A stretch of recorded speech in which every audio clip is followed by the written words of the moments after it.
आज की सच्ची कहानी सुनकर आप दंग रह जाएंगे। इससे पहले कि अगर आप हमारे चैनल को सब्सक्राइब नहीं किया है तो जल्दी से चैनल को सब्सक्राइब कर लें। कहानी है उत्तर प्रदेश के जिला आगरा की। इससे पहले कि मैं आगरा की कहानी पर आऊं, पहले मैं बात करता हूं प्रयागराज की। प्रयागराज विकास प्राधिकरण का एक चपरासी होता है जिसका नाम होता है आकाश। बात कर रहा हूं 21 अगस्त 2017 की। इस आकाश नाम की चपरासी ने एक पत्र लिखा और पत्र में यह लिखा कि यह अधिकारी की पत्नी है। उसने मुझे बेवजह एक के बाद एक 3 थप्पड़ मार दिए हैं और यह पहली बार नहीं हुआ, इससे पहले भी हुआ है। अगर ऐसे ही चला रहा तो मैं अपने परिवार के साथ अपने पूरे परिवार के जीवन लीला समाप्त कर लूंगा, मर जाऊंगा।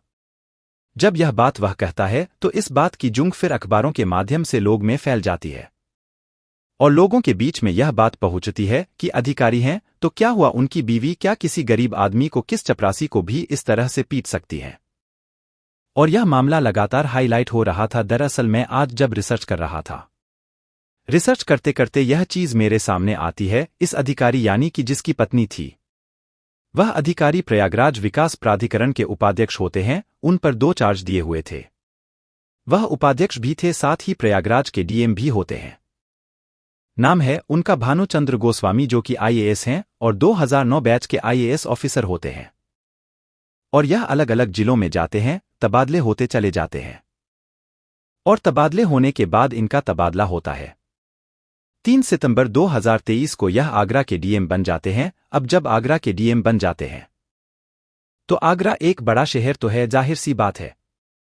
इसी बीच में यानी कि अब कहानी असली शुरू होती है।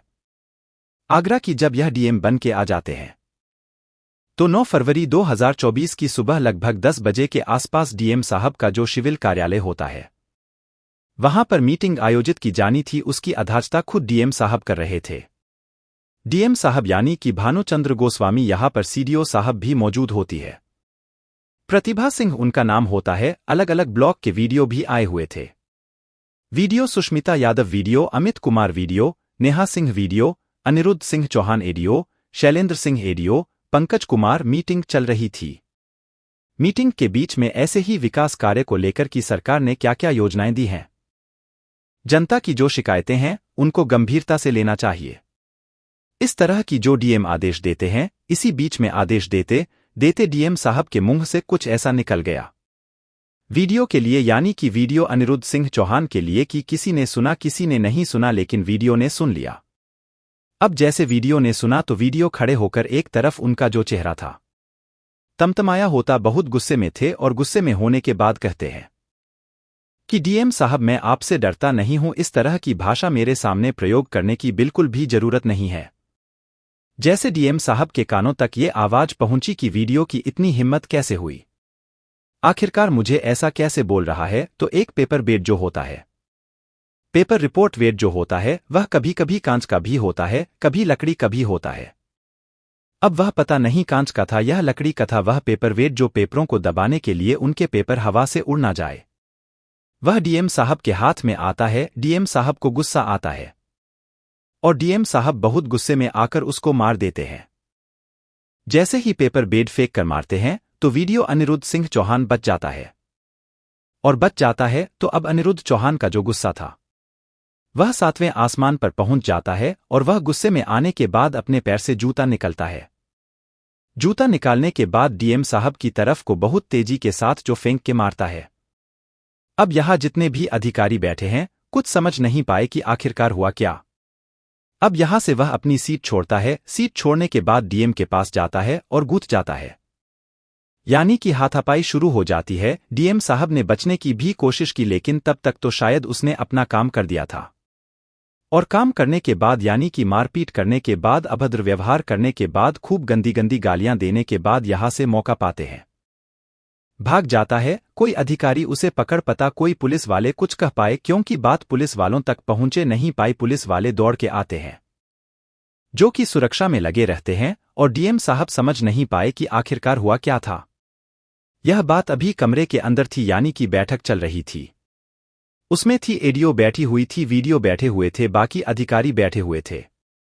धीरे धीरे करके बात यह कमरे से बाहर निकल जाती है अब कमरे से बाहर निकालने के बाद यह बात कुछ देर में मीडिया वालों के पास पहुंच जाती है और मीडिया में देखते देखते फिर तो सोशल मीडिया पर वायरल होने लगती है कि डीएम साहब को इस तरह से वीडियो सामने जूता मारा है। जूता मारने की खबर लगता जब वायरल होने लगती है दोपहर लगभग 3:30 बजे के आसपास का वक्त होता है। अब सहायक विकास अधिकारी पंचायत खंडोली की जो एडीओ साहब होते हैं, जिनका नाम होता है पंकज कुमार, उनको आदेशित किया जाता है कि भाई बात बहुत ज्यादा खराब हो चुकी है, डीएम साहब की बहुत ज्यादा बेइज्जती हो चुकी है, इसलिए आपको जाकर थाने में तहरीर देनी पड़ेगी। यानी कि आगरा का रकाबगंज थाना होता है। लगभग 3:30 बजे के आसपास तहरीर वहां पहुंच जाती है और दहेज पहुंचने के बाद जब मुकदमा लिखा जाता है तो उस मुकदमे में यह साफ साफ बताया जाता है कि डीएम साहब के साथ अवैध भाषा का प्रयोग किया गया है, डीएम साहब के साथ गाली गलौज की गई है, डीएम साहब के साथ मारपीट की गई है, शारीरिक दक्षता का भी प्रयोग किया गया है, सरकारी कार्यों में बाधा पहुंचने की कोशिश की गई है। यानी कि मुकदमा अपराध संख्या 0017 के तहत मुकदमा दर्ज कर लिया जाता है। भारतीय दंड संहिता 1860 की धारा 323 जो कि बताती है अपने आप में कि मारपीट, झगड़ा या चोट पहुंचाने की कोशिश की गई है। एक धारा और होती है जिसका नाम होता है 504 गाली गलौज का इशारा करती है कि गाली गलौज की गई थी। डीएम साहब के साथ एक धारा और होती है 506 यानी कि जान से मारने की धमकी दी गई है। एक धारा और होती है 332 यानी कि सरकारी कार्यों में बाधा पहुंचाई गई है।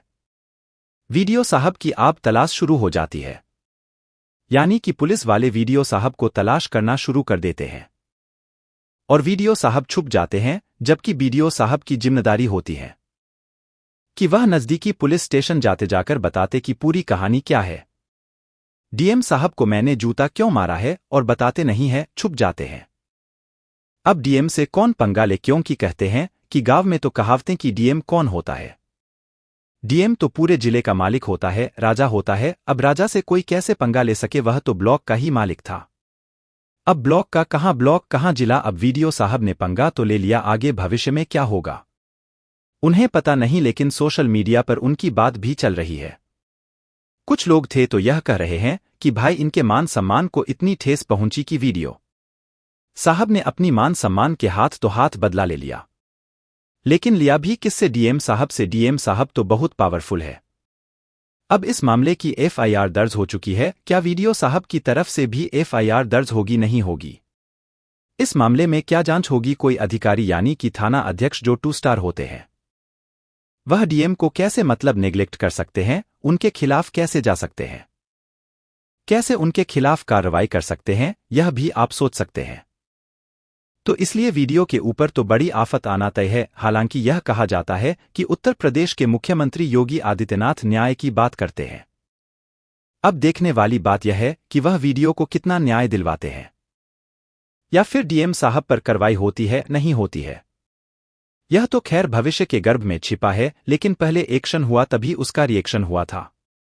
ऐसे ही बताया जाता है कि अधिकारी जो होते हैं, बड़े अधिकारी को छोटों पर तो डेली एक्शन करते रहते हैं, लेकिन रिएक्शन तो बहुत कम बार होता है। और जब जब रिएक्शन होता है तो ऐसे ही अखबारों की सुर्खियां बन जाती है, खबरें बन जाती हैं।